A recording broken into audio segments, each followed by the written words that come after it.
اچھی زندگی کی ضمانت ایمان والی زندگی پر،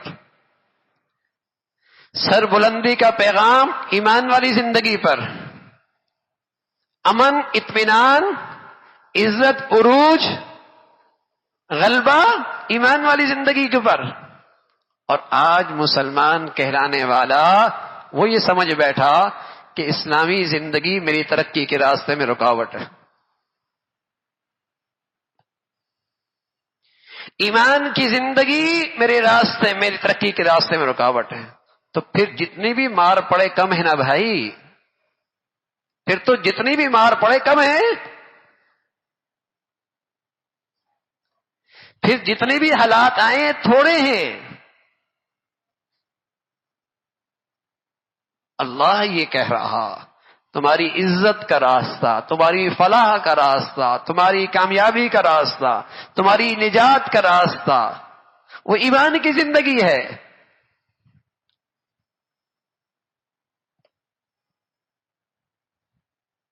ایمان کی زندگی ہے۔ اور ہم یہ سمجھ بیٹھے کہ نہیں اب ٹھیک ہو جائیں گے حالات، یہ آئے گا تو ٹھیک ہوگا، وہ آئے گا تو ٹھیک ہو جائے گا، ایسا ہوگا تو ٹھیک آئے گا۔ میں زندگی نہ بدلوں تو حالات کیسے بدل جائیں گے؟ ان اللہ لا یغیر ما بقوم حتی یغیروا ما بانفسہم، اللہ کی یہ سنت نہیں ہے۔ اس لیے رسول اللہ صلی اللہ علیہ وسلم ایک دعا سکھا گئے امت کو دعا سکھا گئے، فرمایا کرتے تھے اللہم لا تسلط علینا بذنوبنا من لا یرحمنا، اے اللہ میرے گناہوں کی وجہ سے ان لوگوں پہ مجھ پہ مسلط نہ کرنا جو مجھ پہ رحم بھی نہ کھائیں، جو میرا دین بھی برباد کر دیں، میری دنیا بھی برباد کر دیں، اے اللہ ان سے پناہ۔ گناہوں کی نحوست سے ایسے لوگ آتے ہیں نا، تبھی تو اللہ کے نبی دعا سکھا گئے۔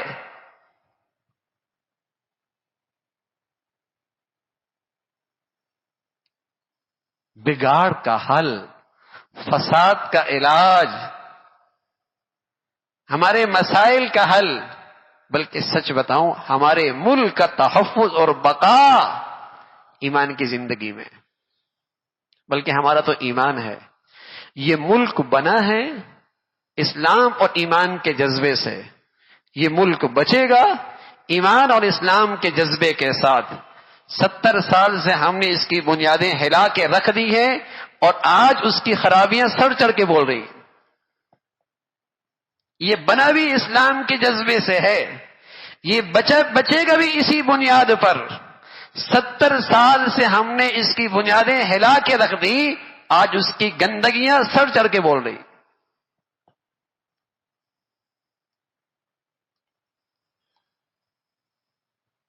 برائیاں سر چڑھ کے بول رہی، نہ ایمان محفوظ، نہ عزت محفوظ، نہ امن، نہ سلامتی، اور نفرتوں کو تو کچھ نہ پوچھئے، الامان والحفیظ۔ یہ وطن مسلمانوں کے لیے بہت بڑی نعمت تھی، قدر نہیں کی۔ اللہ نے آزاد فضا دی تھی کہ آزاد فضا کے اندر آزادی کے ساتھ اسلام پر عمل پیرا ہوں۔ انفرادی زندگی، اجتماعی زندگی، گھر کی زندگی، بازار کی زندگی، ایوان کی زندگی، عدالت کی زندگی، ہر جگہ اسلام کی خوشبو اور پھول کھلیں۔ لیکن 70 سال تک اس ظلم اس ملک کے ساتھ دشمنی کی۔ انفرادی زندگی کے اندر بھی اسلام کا حق ادا نہیں کیا، اور اجتماعی طور پہ تو ویسی بدحالی ہے۔ تو میرے عزیزو، حالات بدلیں گے جب ہم بدلیں گے۔ ہر شخص اپنے دائرہ کار کے اندر، ہر شخص اپنے دائرہ کار کے اندر ایک حکمرانی رکھتا ہے۔